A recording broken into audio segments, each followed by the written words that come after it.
Listen to the stories Jesus told so clear. Parables of wisdom for all who want to hear. Lessons full of love, faith, and grace, guiding us to live in His embrace. കർത്താവായ യേശുക്രിസ്തുവിന്റെ നാമത്തിൽ എൻ്റെ സ്നേഹവന്ദനം. യേശുവിൻ്റെ ഉപമകൾ എന്ന ധ്യാന പരമ്പരയിലേക്ക് എല്ലാവരെയും സ്വാഗതം ചെയ്യുന്നു. ഞാൻ Edwin S Thomas, Puthiyangadi AG സഭാംഗമാണ്. ഇന്ന് നമ്മൾ ചിന്തിക്കുന്ന ഉപമ മത്തായി 9:16-17 വാക്യങ്ങളാണ്. കോടിത്തുണിക്കണ്ടം ആരും പഴയ വസ്ത്രത്തിൽ ചേർത്ത് തുന്നുമാറില്ല. തുന്നിച്ചേർത്താൽ അതുകൊണ്ട് വസ്ത്രം കീറും, ചീന്തൽ ഏറ്റവും വല്ലാതെയായിത്തീരും. പുതുവീഞ്ഞ് പഴയ തുരുത്തിയിൽ പകരുമാറില്ല. പകർന്നാൽ തുരുത്തി പൊളിഞ്ഞ് വീഞ്ഞൊഴുകിപ്പോകും, തുരുത്തിയും നശിച്ചു പോകും. പുതുവീഞ്ഞ് പുതിയ തുരുത്തിയിലേ പകർന്നു വെക്കുകയുള്ളൂ. അങ്ങനെ രണ്ടും ഭദ്രമായിരിക്കും. ഉപമ എന്നാൽ എന്ത്? ഒന്നിനോടൊന്ന് സാദൃശ്യം ചൊന്നാൽ ഉപമയായത്. ഉപമ എന്നത് പഠിപ്പിക്കുന്നതിന് വേണ്ടി രണ്ട് കാര്യങ്ങളെ താരതമ്യം ചെയ്യുക എന്നതാണ്. ഉപമകളുടെ ഉപജ്ഞാതാവ് ക്രിസ്തുവല്ല. എന്നാൽ പുതിയ നിയമത്തിൽ ക്രിസ്തുവല്ലാതെ ശിഷ്യന്മാരോ അപ്പോസ്തോലന്മാരോ ഉപമ ഉപയോഗിച്ചിട്ടുമില്ല. ക്രിസ്തുവിനോടുള്ള സ്നേഹത്തിലും അവനുമായുള്ള കൂട്ടായ്മയിലും അധിഷ്ഠിതമായ പുതിയ ജീവൻ വ്യക്തമാക്കുന്ന ഉദാഹരണം യേശു ഇവിടെ നൽകുന്നു. താൻ ന്യായപ്രമാണത്തെ മിനുക്കിത്തരുവാൻ അല്ല വന്നത്. മോശയുടെ പ്രമാണത്തോട് എന്തെങ്കിലും കൂട്ടിച്ചേർക്കുവാൻ അല്ല യേശു വന്നത്. യേശു വന്നത് പുതിയതൊന്ന് ചെയ്യുവാനാണ്. പഴയ തുന്നിച്ചേർത്ത് നമ്മെ ധരിപ്പിക്കുവാൻ അല്ല യേശു വന്നത്. ഒരു പുതിയ വസ്ത്രം നമ്മെ ഉടുപ്പിക്കുവാനാണ് യേശു വന്നത്. ന്യായപ്രമാണത്തിന്റെ കീഴിൽ മനുഷ്യൻ പ്രവർത്തിച്ചു. എന്നാൽ അവരുടെ പ്രവർത്തനം ചിതൽ അരിച്ച തുണിക്കഷ്ണം പോലെയായിരുന്നു.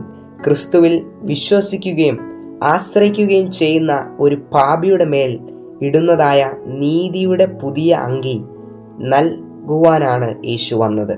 പഴയ നിയമ പ്രമാണങ്ങളെയോ മതങ്ങളെയോ ഉയർത്തിക്കാട്ടുവാനോ നീട്ടുവാനോ അല്ല കർത്താവ് വന്നത്. പുതിയ ഒന്ന് പരിചയപ്പെടുത്തുവാൻ ആണ് യേശു വന്നത്. താൻ ലോകത്തിന്റെ പാപങ്ങൾക്കായി മരിക്കും എന്ന യാഥാർത്ഥ്യം ആണ് പുതിയ കാര്യം. പ്രാകൃത മനുഷ്യൻ തൻ്റെ പഴയ വഴികളാണ് ഇഷ്ടപ്പെടുന്നത്. എന്നാൽ കർത്താവ് മനുഷ്യജാതിക്ക് പുതിയ സുവിശേഷം കൊണ്ടുവന്നു. ന്യായപ്രമാണത്തെ തുന്നി ശരിയാക്കാൻ അല്ല വന്നത്. ക്രൂശിൽ മരിക്കുക വഴി പാപത്തിന്റെ മറുവില കൊടുക്കുവാൻ വേണ്ടിയാണ് യേശു വന്നത്.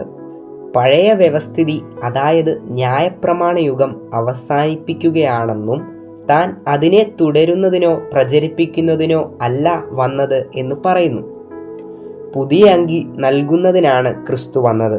അത് നീതിയുടെ വസ്ത്രമാണ്.